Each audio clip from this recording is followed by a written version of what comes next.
Uh, okay, maybe I should say something about the thoughts that occurred to me when I was reading that article on Genius, uh, especially from the point of view of an educator or a mentor, let's say. Um, One of the things that struck me was that it is important to distinguish between the people that we regard as geniuses like Mozart or Da Vinci or Einstein, who might be, there may not be another Mozart, just one Mozart, one Einstein, and so on. So becoming a Mozart may be impossible. These are all unique people. However, uh, what is possible is to get to some degree of Mozartness and some degree of Einsteinness and some degree of Da Vinci-ness and so on. So it's a 0 to 1. You will never get to 1. And you can aspire to be more than 0. More than 0 meaning more than who you are right now. That is possible. And that is realistic. So if you look back a year ago and say, I am better in this direction than I was a year ago. That's one. The other is there seems to be multiple strands of geniusness. So Mozart, if you compare Mozart and Srinivasa Ramanujan, there is only one Srinivasa Ramanujan and one Mozart, but they are very different kinds of people, very different kinds of talents. So multiplicity of talents. So essentially, what you're saying is Huh. it's that genius is tied to talent. Talent can be on multiple dimensions, Yeah. and on every dimension, there are degrees of talent or Yeah. geniusness. And except for some brain damage, you can become better in every strand, right? Um, so take something like painting. I think I can help others become better at painting. And some people would definitely get better than me after a little while. And others would, just be average or whatever, pass marks. But I can definitely teach certain skills of perspective drawing and color combinations and so on. That should be possible. So a And mentor should be others able to do both. and others may give up. Uh, if they are not interested, that's right. Uh, Mentor is like a person who provides nutrition. A mentor cannot, make other people eat. So out of 100 people, maybe 25 would eat. And of the 25 people who eat, only about 5 would absorb that nutrition. And that's not, something that the mentor can control. And I think a teacher is actually a mentor, not a causer of learning, and perhaps not even a facilitator. But the question is, can we do that? Can we help a small number of people become better in some degree? I mean, I feel like I feel like some teachers might actually disagree with that statement as the kind of stated objective of teaching. I think a lot of teachers would say they want to have the most impact. I mean, an impact on the largest group of students or learners as possible. So that I feel like that's already a very specific. It seems like an opinion almost. Yeah, largest possible, right? Okay, Hmm. I think we need to separate two things here. One is the degree of learning, which is, I think, what you're talking about, Rain. And the other is the talent and the talent that grows with that learning. Learning need not go with talent, it just could be, learn, but not because of any special talent. So I think that we need to separate those two things, learning versus the geniusness lies in the talent. I'll agree with that. Yeah. Yeah. So in a certain sense, this is what I would also like to do. There are certain things I think I can help learners to do, such as, for example, reasoning, identifying logical contradictions, coming up with explanations, and so on and so on. And I would like that to be available to as many as possible. But I should also be realistic. Not many people would care about it. So I would like to increase my pool, but that pool is still limited because of various considerations. So if somebody tries to teach me finance, for example, there is no way I am going to learn, no matter how good that teacher is, no matter how hard the mentor tries. So I don't, Actually, if you're talking about all this in the context of education, yeah, then there's something else that a teacher needs to be able to do, ideally, which that ideal is not something too many people can reach. Ideally, you need to be able to figure out the talent of each student and help that student in yeah, growing that talent. yeah. So, but here is the difficulty that I'm facing. There are so many talents that humans have, and I can only detect only certain kinds of talents that I'm capable of detecting. So as a teacher, it's impossible for me to detect talent in ballet dancing or in Chinese opera. So I have to be humble and say there are thousands of talents, and maybe everybody has some talent or the other, but my capabilities as a mentor are finite and perhaps very small, and I will focus on those. And then, of course, I'm hoping that there'll be other mentors. So if you have a system like Takshashila, and you have, let us say, 25 mentors, that would probably cover a wide range of talents. In which case, more, we agreed that something called talent exists, an innate quality called talent, Yeah, and that talent is related to a field. See, so what I'm trying to do is to separate the person from the talent here. yeah. Mozart was talented in music. Einstein was talented in math and physics. Or if you take Gödel was talented in mathematics. But there's also the fact that Gödel starved himself to death because he was paranoid that people were going to poison him. But in mathematics, he was good. So there is Yeah. there is talent and the person. So we're separating the two right here. Yeah. Now, identifying that talent. Hold on. So are you saying, You said something important. Let me emphasize that. Hmm. Talented person versus talents in people. You see, the moment you say talented persons and gifted people, you are selecting the kind of elite category. But when you say gifts in people, then you're assuming that almost everybody has some gift or the other. And the mentor's responsibility is to identify those gifts. That's what Tara was pointing out. So understand? So essentially, I'm assuming this is what you said. Identifying talents versus talented people is different. That's one. And also, are we using talent and gift? See, talented and gifted interchangeably. Are they the same thing? Here, I mean, just to understand. Yeah. Here, talented means gifted, right? I mean, according to my understanding so far. Yeah, as far as I can see, talent, the move from talent to gift, from gift to genius is only a matter of degree. So you will use the term talented, such and such person has talents in such and such, even if this is slightly above the average. So when I was in 8th grade, for example, my friends told me that I had a talent for drawing. Obviously, they did not mean I have a gift or I am a genius. It simply means I'm slightly above average in drawing. So talent could transform to a gift. Yeah. Yes. If And that's what nurtured, this article yes. is about, I think. Yeah. If nurtured, a talent can become a gift. And then the jump from gift to genius happens much more rarely. Yeah.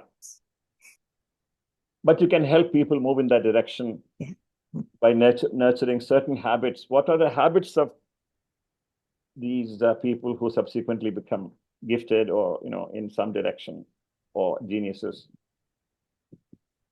And this article lists a few of those. One of them that I remember is relentless curiosity, Leonardo da Vinci's. So again, so to clarify, when we say activities, we mean behavior, right? Or is there a difference we're making between activity and behavior?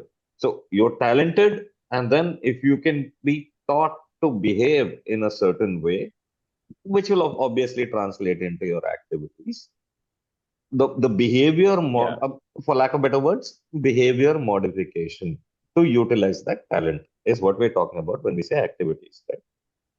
Actually, if you say if you say behavior, that takes away, for instance, the attitude, the building of stamina, the commitment, dedication to what you're doing, and so on. Because, so behavior is only what we can see externally, right? So it's a complex of all of these. The commitment, the dedicated work that builds stamina, and just practice. All of those put together. These are some of the things I think he mentions in Genius. Excuse me, I have to leave. So to take off from there, let me describe some of the things that I do in my mind, which I think have helped me become slightly better in what I do. So one of the things that I do is, in my mind, I write things. In my mind, I have conversations with people. In my mind, I give lectures. And I think that habit of doing things in your mind has made me better. And I have recommended this procedure to lots of people, and they find it's like remarkable how they become better. Our daughter used to dance in her mind. The physical behavior that somebody can observe is, of course, important, but there is also something that nobody can observe, what happens in the mind.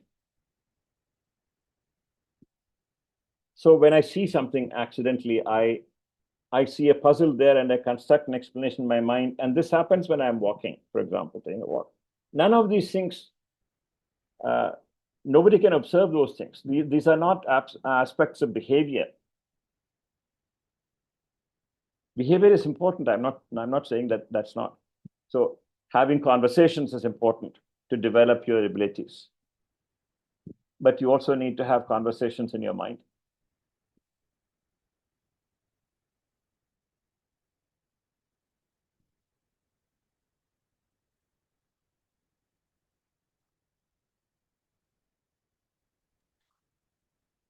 I think that internal conversation is definitely one of the necessary components of developing one's talents and skills. But I feel like it's not enough to really to capture. Well, it's definitely not sufficient, but I feel like it's not even enough to capture the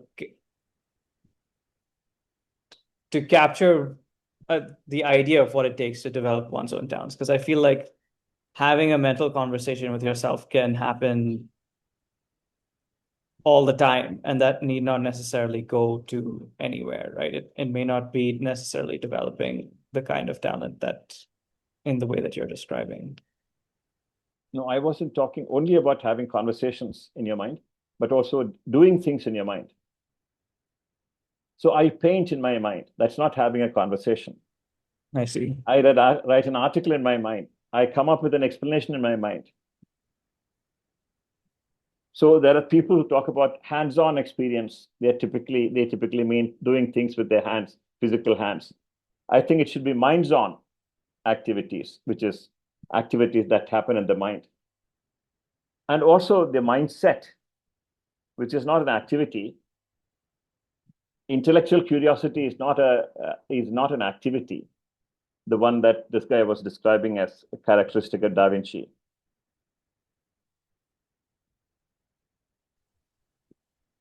So there are many properties of mind that we need to develop in addition to properties of the body. Yeah. With you there, Mo. Now, question that I have is, therefore, as a guide, mentor, teacher, educator, whatever is that phrase, um, if I come and tell you that I painted a masterpiece yesterday in my mind, unless you see that, right? I mean, at least if I do 10% of that, only if I do 10% of that, will you be as my mentor, my teacher, my guide? I mean, whatever we want to use. If I don't demonstrate it, and I say I've had conversations, I can do this, I can do that, but if it's not translated into behavior, how does the mentor know that the talent exists, two, the talent is progressing towards what it is? Yeah. Definitely, the mentor cannot see inside the mind of the mentee. But more importantly, if I do painting in my mind and if I do not do actual painting, after some time, my growth stops. This is something I have experienced. So for me to really improve, I have to convert the mental paintings into actual physical paintings. And there's an interaction between the two. So as a mentor, then it becomes important that there is a physical manifestation of that. That is the only way that a mentor can see, right? I mean, and isn't that behavior?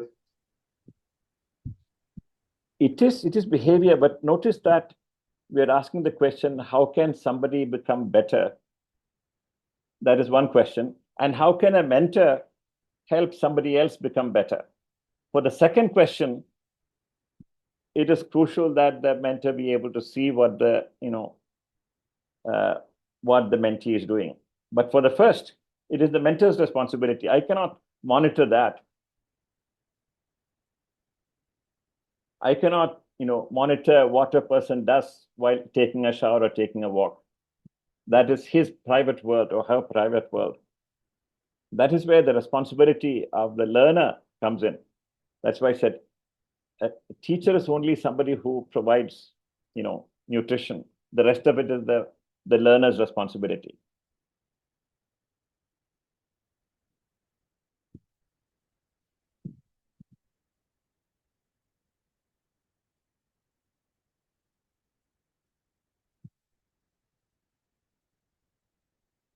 In which case, as a mentor, you would tell the mentee that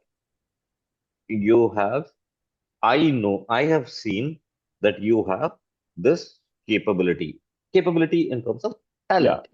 Yeah. I have seen the potential. Thank you. Yes. I see this potential in you.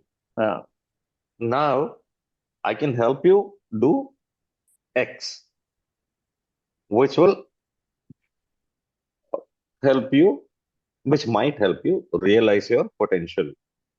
But for me, whatever I'm telling you, you have to do Y.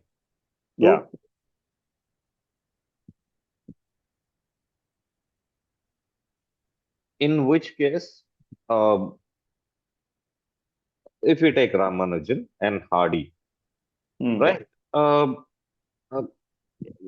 I am but a lowly servant working in the port trust of India, etc., etc. If he had not written that letter, it would never have happened. Right.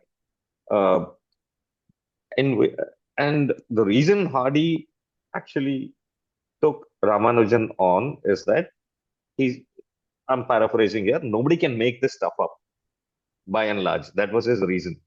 It has to be real.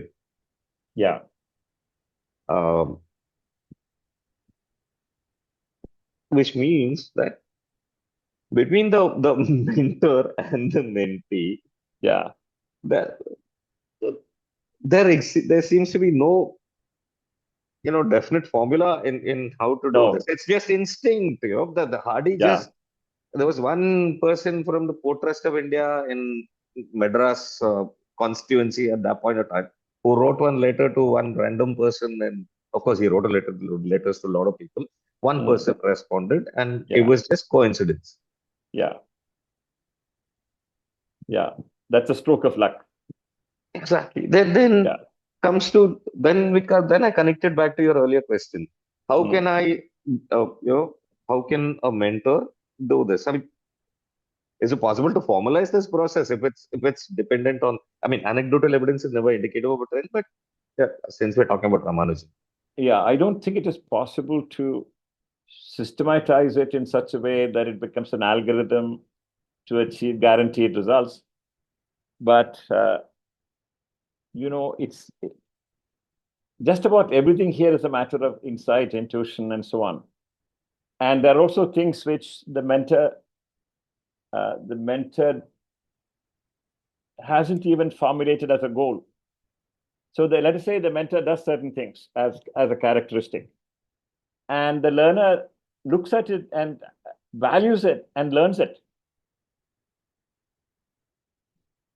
And this is simply just being there and doing something, and the learner absorbs those patterns of behavior or patterns of even mental behavior.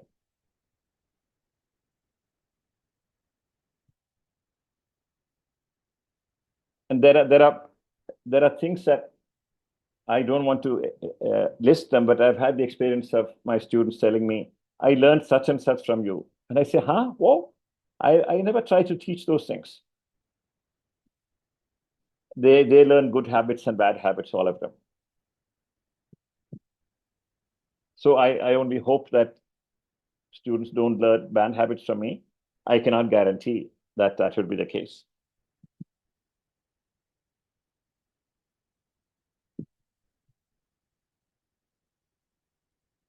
So the gist of what I'm trying to say is that all of us as mentors can help learners become better in some direction or the other to some degree. And every learner on their side can, if they really commit themselves to it, become better.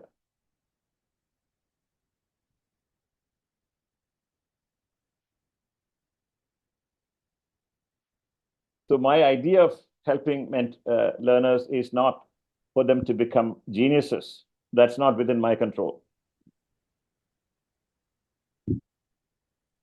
but if you saw two people, for example, let's assume it's math, right? I mean, if you saw two people, one of them becomes an actuary, the other one. Okay, so you assess this, whatever intangible it is that we call talent, right? As a mentor. And you have a feeling that this person has a talent in mathematics. He can become a good actuary. Yeah. Yeah.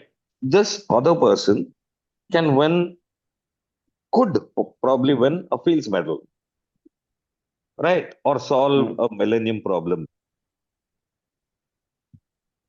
And therefore, would you agree that the latter person is gifted, highly able, etc.? If you make, or would you make the assessment that they're all equal and everybody can win a Fields Medal or solve a Millennium Prize problem in mathematics? I'm taking up mathematics. I mean, I can explain this if required, but yeah. Okay, I want to separate what you can learn from what is publicly recognized as, award-winning, whatever. That's why I don't want to use the word genius. So let me go back to my example of painting. I'm not a genius in painting. I'm not a Da Vinci. I might be able to paint slightly better than you. I don't know. I mean, I have not seen your painting, so I cannot even say that. But I can help learners become better painters, become better at drawing, and some of them will become better than me. That's all I can do. And I think that works for other activities also. Take something else that came up in the discussion forum a couple of days ago. The design of assessment tasks that probe into thinking abilities. Now, Tara and I have devoted something like 30 years to design such questions. And if you devote 30 years to do something, it is natural that you become better at it. Is that a special talent? I don't know. I mean, it could be the result of hard work. How can you decide? But all I can say is that, yes, I do have that capability to design good assessment tasks. And Ramakant, for example, was saying in the discussion forum, but how many people can do what Mo is doing? Well, if they devote 30 years, yes, they should be able to do it, and some of them will become better. The question is, can the other teachers, other mentors, become better at designing assessment tasks aiming at higher order cognition? My answer is yes. Give me any committed teacher who is willing to invest time. They'll become better.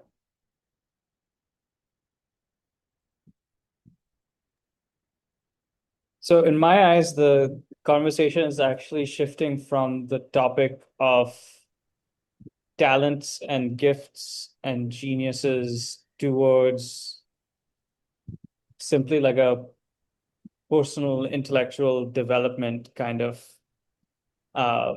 discussion. And I'm wondering, like, are we even having the same conversation at that point? Because when I think of, well, referring back to the article that we read before this, it was more along the lines of, there are clearly some people who end up being, for whatever reasons, exceptional in their field. And the discussion was about, what is it that made that happen? And is that something we should even aspire to, et cetera, et cetera, et cetera. But that to me seems like a very, very different discussion to what you just said. Yeah, I agree. So for me, when I was reading that article, the question was not, can I help others become Einsteins or, Eulers and so on? And I may not be able to. That is up to them. But what is it that I can do as a mentor in the context of education? What is it that what an educational system can do? What is it that an educator can do for the learner? And what is it that the learner also should take the responsibility for? There has to be some kind of agreement between them. And who knows, if you are lucky, one of your students will win a field medal. It is possible, isn't it possible that some of my students, I'm not a mathematics genius, but it is possible that some of my students, at least one of my students, would become a field medalist. Should I take credit for that? No. But I can take at least this one. I got that person interested in this direction, and then after that person took the initiative to develop. So there was Sorry, please go ahead. Yeah, there was a student who attended a course that I taught at ISA on which had to do with mind and brain and something of that kind. And he was at that time just finishing his 12th grade and thinking about going to college. And he wasn't aware of neuroscience. He got interested. And then, he applied to ISA. He couldn't get in because his marks were not good. And I said, I'm glad that your marks are not good enough. That shows that, you have some thinking abilities. And he went somewhere to US, and then he has just finished his PhD in neuroscience. Successfully defended it. Now, okay, can I take credit for his growth?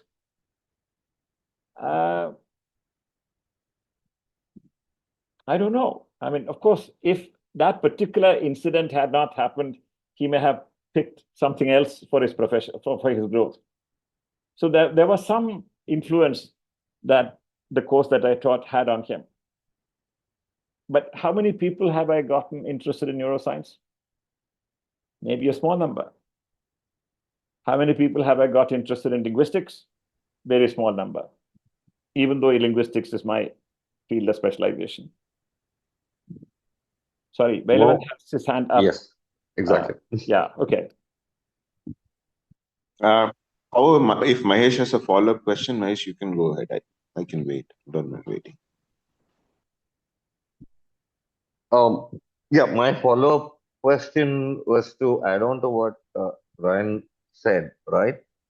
Is that are we talking about such a whatever we call it, a certain X, which is giftedness or geniosity exists, or what a mentor or a teacher should do, right? I mean, from the email and what we thought about is, does X exist, or is it right or wrong? That was my understanding. But maybe I'm misinterpreting, Ryan, but that's what I understood too. Whether a teacher should take credit for something is a different question. But Yeah. does the inherent capacity, does this exist or not, was what the question that I understood. But that I'll park that relevant over to you. Yeah, but Mahesh, let me intervene before it goes to Bailavan. Does exist in the case of does genius exist can be answered only if you have a clear understanding of genius, if not a definition. And the article really ends up saying, we don't know. And so that question is unanswerable. So rather than answering that question, I would like to suggest there are various capacities at different degrees. Can a learner become better along each a subset of these strands? And can a mentor help the learner become better? I think we should ask a modest question. If you don't know what genius is, we cannot answer the question, does genius exist? And I think that was an important lesson from that article.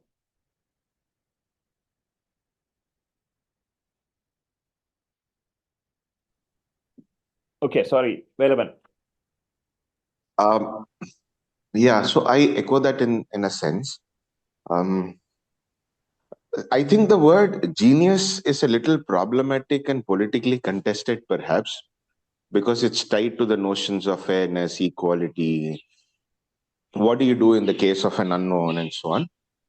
But instead of using the word genius, if our starting point is, if we believe that human beings are diverse in terms of their abilities, that holds true even for intellectual abilities.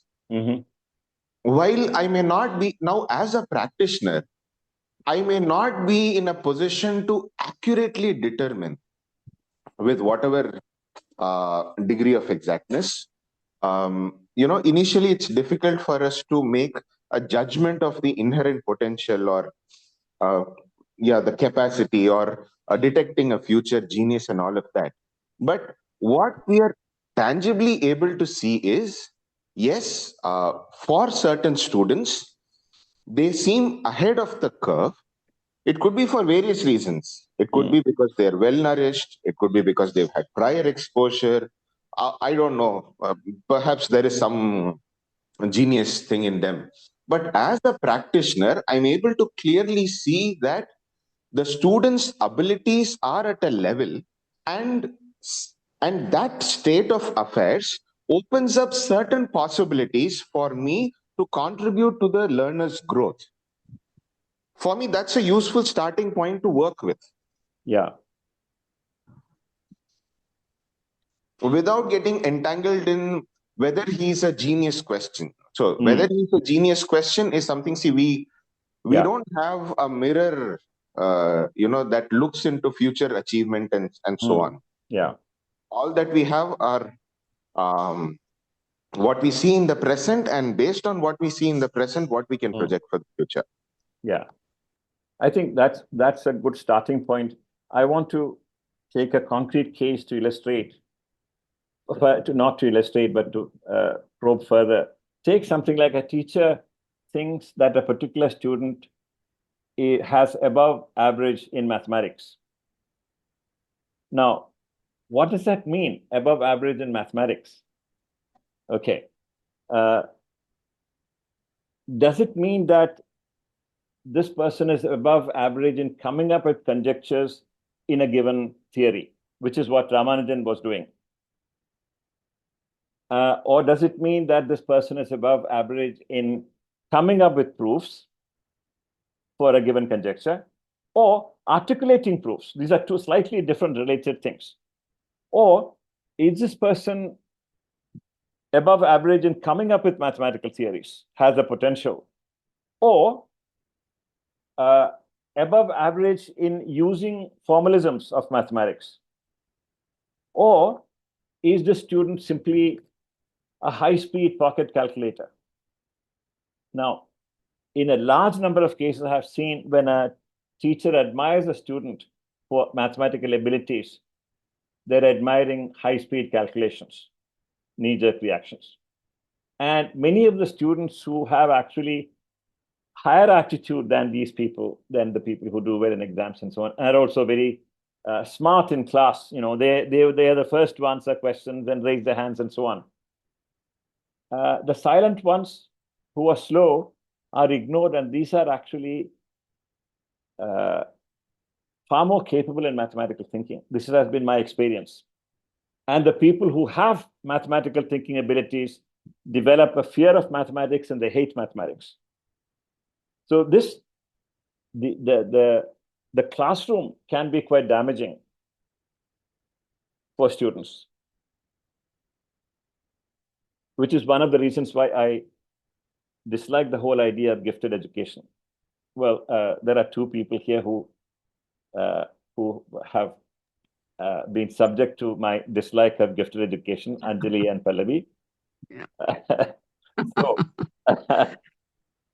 So if I could just come in and say something. sure. So as Mohanan rightly said, that yes, we work with students who are identified as gifted as young as 12-year-olds. And then we have a 5-year plan where we design nurturing plans for the children. But honestly, we all struggle as to what to plan, because it's very difficult, as discussed earlier, to identify what their capabilities are at age 12, 13, and 14. So what they demonstrate in the classroom is a little higher ability, maybe in mathematics or language. And based on that, we try to design a nurturing plan. So it's not easy. Last 4 or 5 years, we are still in an exploration stage as to what is going to work, which will help us as mentors, facilitators, and teachers to identify that talent, giftedness, which we can take it forward. But we've not reached there. So this discussion is really helping to give me some kind of a solace that it is a struggle, and it'll continue to be one. So yeah, even I'm looking for answers as to what to design. Anjali Gulanikar is also part of our team. We've just come out of a brainstorming session, and we think it's a good plan, but we don't know whether it really is.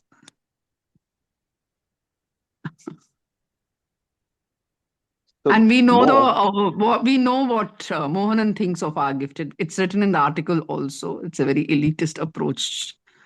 So we also agree, but sometimes we disagree because we see that talent in the children. Not just these identified talent, children, but also children who demonstrate exceptional talent in art, fine arts. Like it's really beyond their age, the kind of artwork that they create. And then we are looking for mentors. But what we struggle is that these children don't get along with the mentors, because nowadays there is a lot of online mentoring that is happening, which we don't have any control. Yeah. So one more person or rather organization is who's been at the receiving end of your thoughts is us, Pravaha. In terms of Yeah, yes, you, you have sort been of looking for gifted children, right? yes. So Yes. Our yes, children are part of that program. yes, Oh, see. very much. Yes, very And much. we look forward to our children getting selected for that program. Yes. And just to add on to what Anjali said, so more if you see that someone is a certain amount more talented in a particular area as a mentor, let's assume Let's you just have do the word some more capable. That's better Yeah. than more talented. capable, right? I The mean, no, I capacity mean need not come from talent. the phrase, right? More capable in a particular area, right? And as a mentor, see, as a mentor, it's a given that all your mentees, I mean, we should not even be mentors if we don't, everybody who comes into our sphere of influence who are mentees, it's a given. If we consider ourselves mentors, we should do a certain amount of things or certain things for our mentees. Would you recommend that if there are two mentees, A and B, one shows, and let's assume that your capability is in a particular sphere, right? Would you, let's say mathematics, right? Would you give them the same sort of, I don't know what's the word, but coaching capability or capability development? I mean, there are 100 different terms for that. Or would you do two different things for these two people? Because one, you as a mentor, you see that there is a greater capability. The other one in that particular area has, according to you, lesser capability than the first one. Would you say that they all have to go through a uniform sort of approach, or would you design something different for one and Yeah. different for the other? Yeah. Yeah, I would I do this in two parts. One, let's distinguish between what you might take as a kind of bare minimum. So I would say there is a bare minimum of capability that I expect all school students. I'm restricting myself to school students. All school students should have. That is the ability to read a text, understand it, and critically evaluate it at some bare minimum. Okay, that I'm not going to negotiate. That is compulsory. This is like saying arithmetic is compulsory for all school students. Nobody can say, no, I don't want to do arithmetic. You will say, you bloody well sit down and learn the stuff. This is necessary to survive in your world. And then there are these extra capacities that you have that you want to develop. There, the difficulty is that the learner may have been traumatized by the education system and may not really know what they are capable of. So some students who have high potential for mathematics, they're traumatized and they don't know what mathematics is. And so they want to do something else. So if you offer a math course to those people, they would say, no, they don't want to do it. So the first point is for us to attract young children, let's say sixth grader or eighth grader, and they have to find joy in certain pursuits. If you have never seen a ballet dance, a potential ballet dancer would never know that they want to become ballet dancers. So the first course should be for everybody to get a taste of the different kinds of things that can experience, and then so that they will get hooked. After that first course, which should be compulsory for everybody, they can choose different paths. So this is exactly like saying the first 10 years of education is compulsory, and we have to decide what goes into that. After that, they can branch off. The same principle.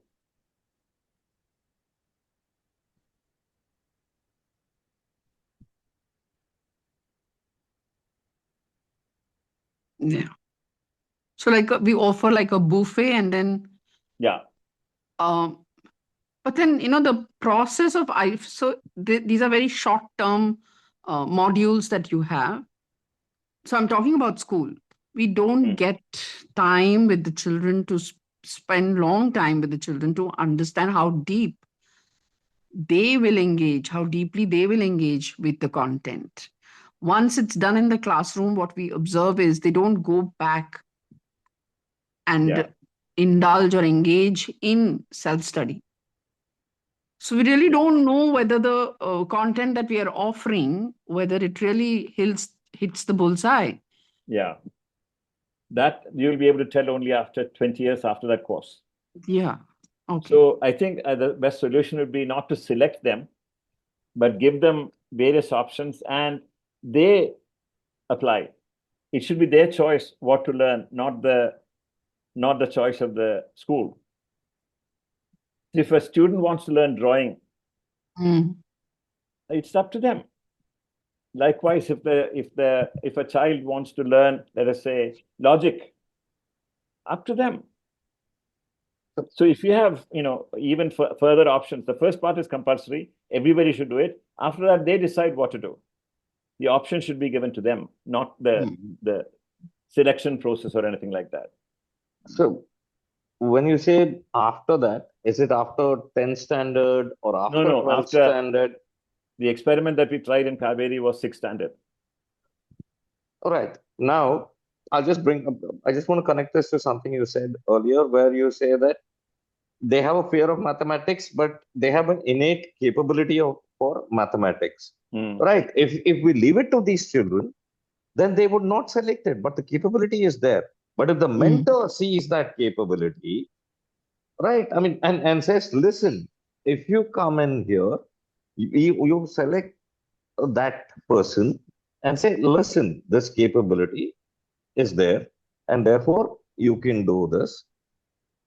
Would that not help the student more rather than leaving it up to them? That is one. The second thing is, at that age, do we think that they have the actual agency and mental maturity to actually decide that this is what the first thing that operates is fear? Do they have the capability to do this? No, you're right in saying they don't have the maturity to decide what they're good at. But there is one thing that is clear. They can decide what gives them joy. And without that joy, the teacher's efforts to help them learn would be wasted.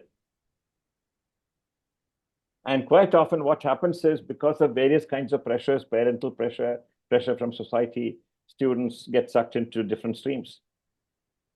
And also, they are not aware of the options that are available. So there are students, for example, who want to do a computer science degree. They have no idea what computer science is. They have no idea what an algorithm is. So the first thing is to give them feel for what computer science actually is. And then the people who said, oh, I want to do computer science would say, no, I don't want to do that. And others who were not interested in computer science would suddenly say, I want to do that. So let me give you an example. I spent 3 months in Bell Labs, Murray Hill, doing experimental phonetics. If I had not done that, you see, I would never realize that I don't want to do experimental phonetics. I'm essentially a theoretician. I don't want to do practical things. So, but there might be others who want to say, this is what I want to do. So you have to give them that experience of doing things and decide what they find joy in. If they find joy in something, they will grow. That's the very first step. If you dislike something, you are not going to learn it. I agree. And Mo, so if I take, sorry, Sorry, please go ahead. I was just going to say, Mo, so would it be fair to say that a lot of your trouble with something like with gifted programs is more to do with the timing rather than the thing itself? Because let me elaborate on that for a second. So you're describing this early education system up to some age or some grade as this kind of exposure, exposure program, right? You're exposing students to various different things and what they like and what they don't like, et cetera, et cetera. I assume that at some point, the students have to, pick what they're interested in, and they have to show some, level of interest and competence to be able to, pursue what they want. And I don't know, purely because of a sort of resource allocation thing, not everyone can, participate in if I want to go study neuroscience at some super elite university, maybe I'm good enough to, maybe I'm competent enough at the time of applying to get in, maybe I'm not. I don't think we object to the idea of having some kind of admissions criteria at some level once you're getting into high school or college or whatever it is. And to me, what a gifted program is really doing is it's a resource allocation thing for accepting students who show some level of competence in some field to get into this gifted program. And so the objection to that is that at the school level, it's too early to be judging students based on their talents. Yeah. Not the fact that they are getting sort of additional resources. I think I would also say something like the US system, where students have a set of courses, undergraduate, first year, second year. There is a general education package. Whichever way it is organized doesn't matter. A set of courses that is compulsory for everybody for the breadth component, and they choose to specialize only after their second year. They declare their majors. What we do in India is to make them specialists immediately after class 10. Even at class 11, they have to choose without knowing what the heck they're going into. Students go into medicine without knowing what it is like. But if you have a course, let us say in medicine, for school students, then they would have some idea of what to expect. If you have a course in law, if you have a course in engineering at the school level, optional elective courses, anybody, of course, you give them a taste of what it is like, what law is like, what medicine is like, what painting is like, what dance is like at the school level, multiple opportunities. And then you also give them elective courses, no selection. At that level, it should be what the students want. So then at a higher level, you can make the selection after you have given them an opportunity. So Mo, what you're in total agreement with what you're saying, but I would like to separate this into 2 points. One is a critique, and I am with you there, of the way the school education system works in India today. 100% with you there. Now, changing that is a long run. Yeah, it's a long game, right? I mean, since Macaulay, maybe 200 years ago from the Industrial Revolution to today, it's been very few changes. I mean, even if you take NEP, so it's running, and maybe in next 200 years, at least I don't anticipate that I will see a change in my lifetime in the current education system in the school today. But what can we do tomorrow? For example, at Pravaha, we are outside the school system. We have programs that run. Whether it is arts, whether it is science, whether it is for example, whatever field, we bring in people from multiple fields and we provide them with the exposure. But the limitation that we have is that we cannot do it for the entire country. Yeah. Whatever name that we give, right? Whatever name that whether it's highly able, genius, X, Y, we can even call it run of the mill. There is some assessment that we have to do and give them that exposure.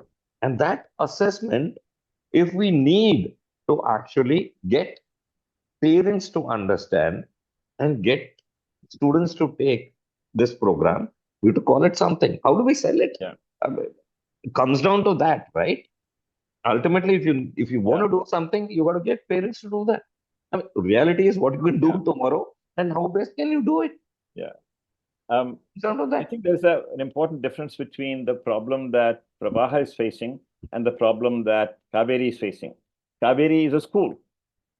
So it's concerned not with the whole of India, not the whole world, but the students who are in that school. It's a finite number, small number of students. There, I think what I've suggested would work. You give them exposure in the 6th grade or 7th grade, and then let them choose their paths. You don't select them. Now, Pravaha is not restricted to any one school, it will be multiple schools. So there is if too many people, the difficulty with Pravaha is that you are also providing funding and other kinds of resources. And the moment people realize that there is a prestige associated with the program, everybody wants to be in. That could be actually a handicap. So I don't know how to solve the problem that you have. What I would suggest is offer short courses, let's say a 2-month course, not a workshop, not just 1 or 2 workshops. Offer workshops as well to give them a taste, and then a 2-month course, and then offer a multiple paths from that 2-month course. Another set of 2-month courses. At that point, once they have had an opportunity to learn, then you can select. Not right at the beginning. When you say you can select, you still mean students can select. You see, initially students select. And then at a higher level, we select the applicants. I mean, students select which path to invest more time in. And then after they have invested time, then you can select this particular course has too many applicants, we cannot afford. So if you offer a course in philosophical thinking, for example, there'll be a very small number of students. If you offer a course in biotechnology, the entire world would be at your door. These are market forces. So you'll have to do some selection. You cannot admit everybody free to a medical program. But if it is, mathematics, there are seats that are vacant in Kerala, even master's programs in mathematics and many subjects. Who wants to do those things? So there you can let that student decide. Yeah, sorry. So one quick point more, where it's 1703, one quick point is while I was asking you tactical questions, we disagree with, we do believe that, I just want to make it clear for the purpose of the discussion that giftedness exists and highly able children, giftedness, that they exist. But my questions on the tactical level, I just wanted to say that do not mean that we don't believe that they don't exist. These are fundamental questions, tactical level, at the ground level that we face. But at a strategic level, at a high level, we do believe, but that's a disagreement. But just wanted to make that point. That's all. I agree with you that giftedness exists. What I'm dubious about is my ability to select gifted children. That's very different. Giftedness in some domain, there might be students who have some gifts in some domain I haven't even heard about. So giftedness exists does not mean that we can offer a gifted education program.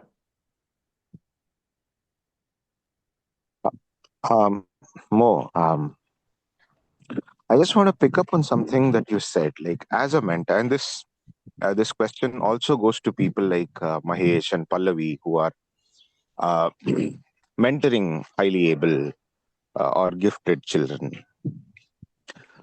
See, what I've often found is you have a learner, they show some potential, so you tell them, okay, you've done all this, can you do this? Then they do this, then they do X. Then if they are done with X, we tell them, okay, can you do Y? Can you do Z?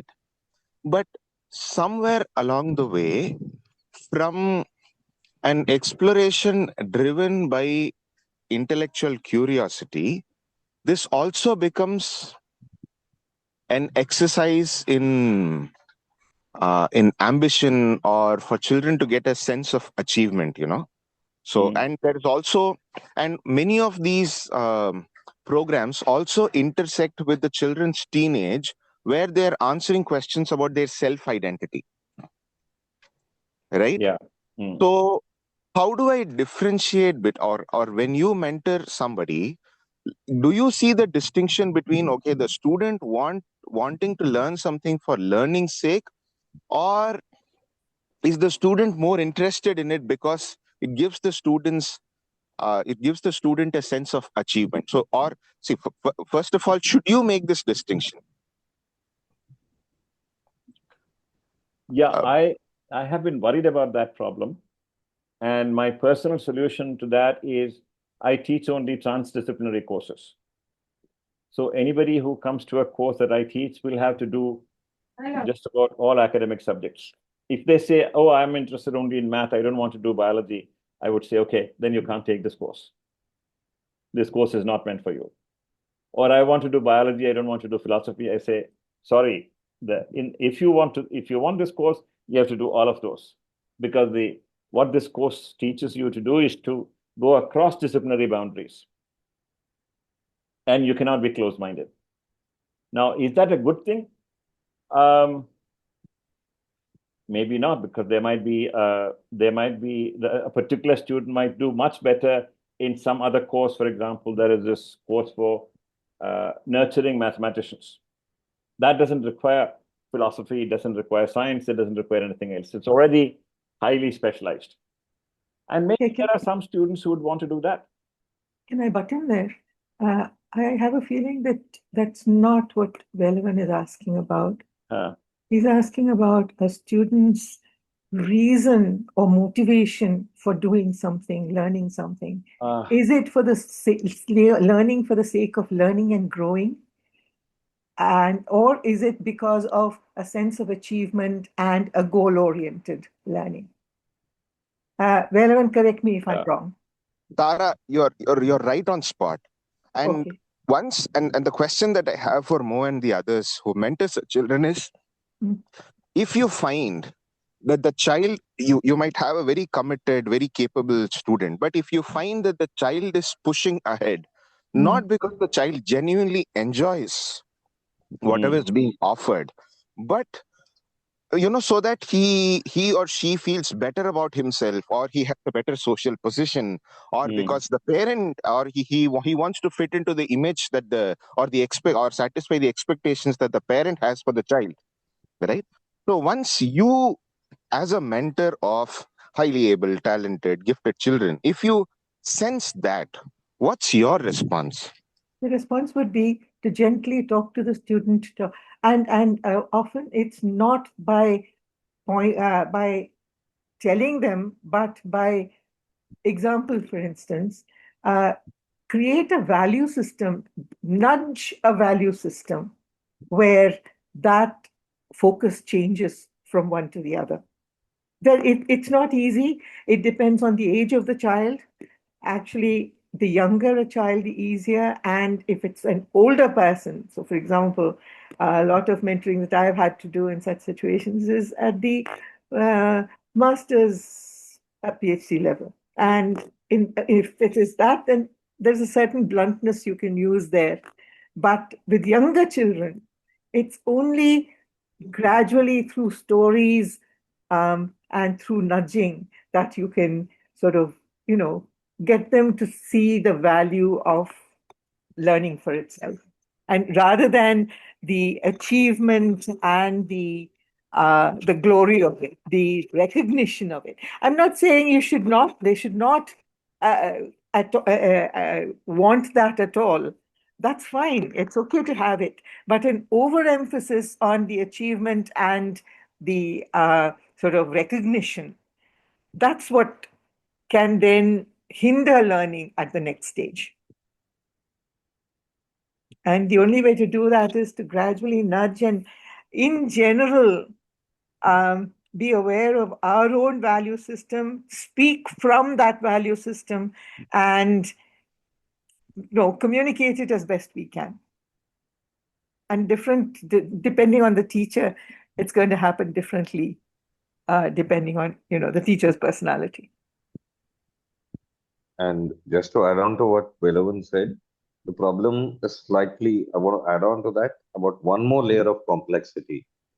We have seen kids who come there who are genuinely wanting to learn, who we think are gifted, and because of what they do, they become the high achievers. So the question is not only what do we do if you see that they are becoming high achievers, is because of what we're doing, they can become high achievers. So it's William, I don't have an answer, but I I know multiple layers that in this entire Yes. process. Yes. Yeah, actually, if I can add on to that, one of the mistakes teachers make in a classroom is when there is somebody who is a high achiever and has achieved high, we praise them in the class. And we make these distinctions. We nurture competition rather than cooperation. And instead of that, if we could just call the child aside and tell them about their achievement and acknowledge it, but without trumpeting it, where they feel kind of above everybody else. If only we could do it that way, that would make some difference. And this can happen with parents as well. Um, you know, glorifying something. Children need an acknowledgement. They need to be told that they've done well. But to make it take that sort of go overboard with it. So, for example, a kid is first in class and you have a party to celebrate that would be horrible. Yeah. So I think that's one place where we need moderation. Okay, I think we have exceeded time limit. We're supposed to finish at 5. It's 5:13. So the rest of the discussion we can do in the discussion forum. And maybe parts of this will not really. No. What we are planning to do for the next session is an analysis of the exam paper of CBSE current 2026. Hopefully the students should be able to attend that one so that they can provide the input. Anjali, what are the chances of Kaveri students coming next week? It was nice to listen to this earlier gifted inputs, I should say, about gifted children's like qualities and how to train them and other things. About this next Saturday's session, now we have joined back to the school after checking CBSE papers. So like from Monday onwards, I will talk to them and I'll let you know. Okay, great. Okay. So we can have a CBSE paper discussion next Saturday. Okay, thanks. Hopefully, because I don't know whether children are in the mood of joining again back, because 15th May onwards, this improvement exam is there. So I have the doubts because now registration has started, and I heard like big number is means like registering for this exam. So most probably children are into again preparations of 3 subjects. Math, science, and social science. But Anjali, if the session is about analyzing a CBSE paper, they might be interested. Yeah. They might be interested, for but the hour, time yes. span for again studying is very short. Yeah.